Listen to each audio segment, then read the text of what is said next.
Hello दोस्तों, आज हम आपको लिए चलते हैं यूरोप का एक बेहद ही खूबसूरत देश पोलैंड।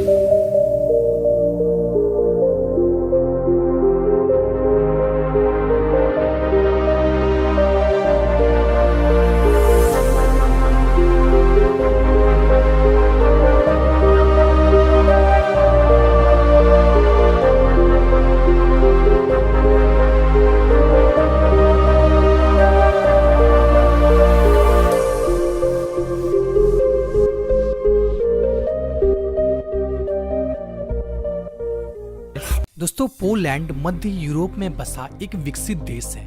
इस देश का कुल क्षेत्रफल 3,12,679 वर्ग किलोमीटर है, जो कि हमारे देश के एक राज्य मध्य प्रदेश के बराबर है। दोस्तों, आकार के लिहाज से अगर देखा जाए तो यह दुनिया का 17वां और यूरोप का 9वां सबसे बड़ा देश है।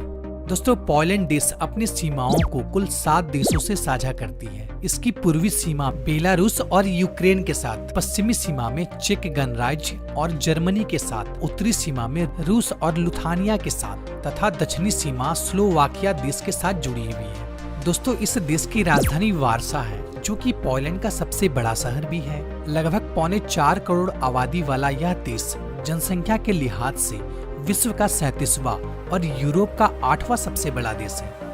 दोस्तों, अगर धर्म की बात की जाए तो इस देश में ज्यादातर लोग रोमन कैथोलिक धर्म को मानते हैं। दोस्तों, अगर साक्षरता की बात की जाए तो यहाँ के लोग 99% शिक्षित हैं। दोस्तों, अगर करेंसी की बात की जाए तो इस देश में पोलिश ज़लोटी चलता है, जो कि हमारे रुपए से 20 गुना ज्यादा मजबूत है। यानी कि एक पोलिश ज़लोटी बराबर भारत के 20 रुपए के बराबर होता है। यहाँ का कॉलिंग कोड +48 है और यहाँ के लोग दाहिनी तरफ गाड़ी चलाते हैं। विश्व का सबसे ऊंची इमारत का खिताब। दोस्तों, जैसे वर्तमान में दुनिया का सबसे ऊंचा इमारत जहां बुर्ज खलीफा को माना जाता है, लेकिन आपको यह बात जानकर हैरानी होगी, सन 1974 से लेकर सन 1991 तक पोलैंड की राजधानी वार्सा शहर में स्थित रेडियो स्टेशन विश्व का सबसे ऊंची इमारतों में से एक थी। लेकिन वर्तमान में तकनीकी गड़बड़ी के कारण यह इमारत नष्ट हो गई है। सुपर ग्रीन कंट्री का खिताब। दोस्तों, पोलैंड को पर्यावरण संरक्षण के दृष्टि से एक बेहद ही अच्छा देश माना जाता है। दोस्तों, इस देश के कुल क्षेत्रफल के तकरीबन 35% हिस्से में घने वन है, जिस वजह से इस देश को यूरोप का सबसे सुपर ग्रीन कंट्री कहा जाता है। दोस्तों, यहाँ के जंगलों में यूरोप के सबसे ज्यादा पेड़ की प्रजाति पाई जाती है। यही वजह है कि यहाँ पर 23 राष्ट्र उद्यान, 1250 से भी ज्यादा नेचुरल रिजर्व और लगभग 9000 से भी ज्यादा झीलें हैं, जिस वजह से इस देश को यूरोप का ग्रीन कंट्री कहा जाता है। अजीबो त्योहार का प्रचलन। दोस्तों, पोलैंड में सोक्रो नाम का एक विचित्र प्रकार का त्योहार मनाया जाता है, जिसमें लड़के अपनी पसंद की लड़की के ऊपर बाल्टी से पानी फेंकता है और अगर पानी से भीगी हुई लड़की उस लड़के के ऊपर लिली का फूल फेंक दे तो इसका मतलब यह है कि लड़की उस लड़के को पसंद करती है और उसके साथ रिलेशनशिप में आना चाहती है। दोस्तों, बहुत ही अजब सा प्रचलन है यहाँ गर्लफ्रेंड चुनने का।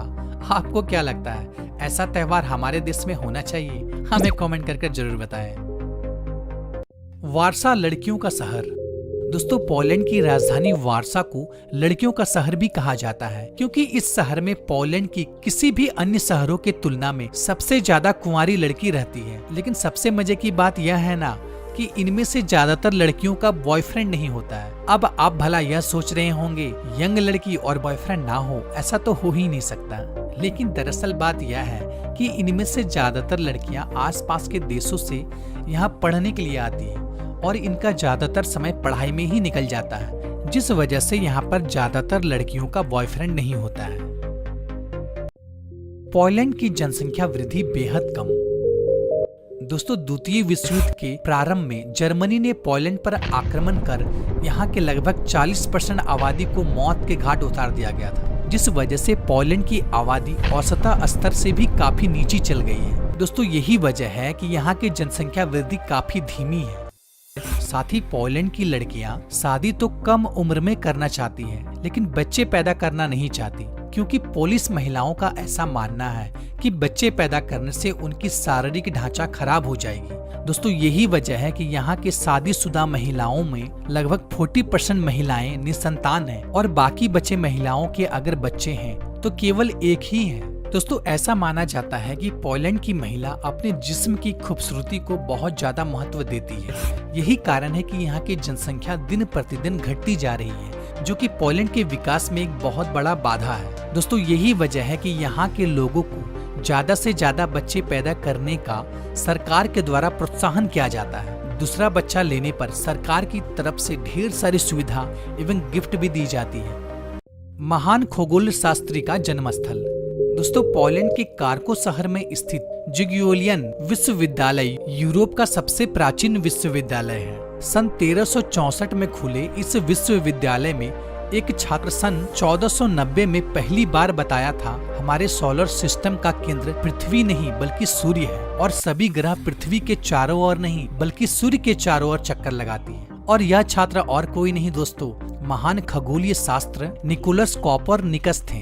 लेकिन आपको जानकर हैरानी होगी, निकोलस कोपरनिकस से भी लगभग 1500 साल पहले हमारे देश के महान खगोलीय शास्त्र आर्यभट्ट ने ही बता दिया था कि हमारे सौरमंडल का केंद्र पृथ्वी नहीं बल्कि सूर्य है। लेकिन इसके बावजूद भी सोलर सिस्टम का समझाने का श्रेय हमारे देश के महान खगोलीय शास्त्री आर्यभट्ट को नहीं बल्कि निकोलस कोपरनिकस को जाता है, जो कि बेहद ही अफसोस की बात है। दोस्तों साथ ही आपको यह भी बताता चलूं, दुनिया का प्रथम नोबेल पुरस्कार विजेता महिला मैडम क्यूरी का जन्म पोलैंड में ही हुआ था। दोस्तों मैडम क्यूरी को एक नहीं बल्कि 2 नोबेल पुरस्कार से सम्मानित किया गया है। पहला 1903 में और दूसरा 1911 में। यूरोप का सबसे सुंदर और सस्ता देश।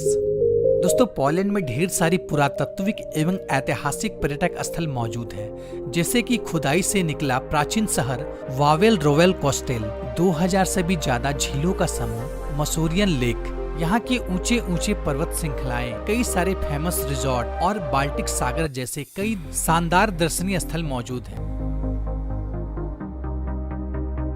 पोलैंड की यात्रा पर आने वाले सैलानी ट्रैकिंग, बोटिंग, फोटोग्राफर जैसा ढेर सारी एक्टिविटी का जमकर मजा उठाते हैं। दोस्तों यहाँ का हर शहर किसी न किसी खास वजह से फेमस है। दोस्तों यही वजह है कि इस देश को हर साल तकरीबन 2 करोड़ से भी ज्यादा लोग विजिटिंग करने आते हैं। साथ ही पोलैंड की वार्सा शहर में स्थित H15 होटल यूरोप का सबसे खूबसूरत एवं बड़े होटलों में से एक है। सन 1812 में खुला ये होटल अपने आलीशान मेहमान नवाजी के लिए जाना जाता है। दोस्तों इस होटल में ग्राहक को हर वो सुख सुविधा दी जाती है जो कि ग्राहक अपने मन में इच्छा रखता है। दोस्तों इस होटल की विशेषता क्या है, इस बात के अंदाजा आप इस बात से लगा सकते हैं कि जब जर्मनी ने वार्सा शहर पर आक्रमण किया था तो केवल H15 होटल को छोड़कर पूरी शहर को बर्बाद कर दिया था। दोस्तों पोलैंड को यूरोप का चीप कंट्री भी कहा जाता है। अगर आप सस्ते में यूरोप का टूर करना चाहते हैं तब तो आप इस कंट्री को चूज कर सकते हैं। तो दोस्तों आज के वीडियो में इतना ही। आशा करता हूँ कि ये वीडियो आपको पसंद आई होगी। अगर पसंद आई हो तो लाइक जरूर कीजिएगा, साथ ही हमारे चैनल को सब्सक्राइब कर लें। फिर मिलते हैं एक नई वीडियो में एक नई टॉपिक के साथ। तब तक के लिए गुड बाय।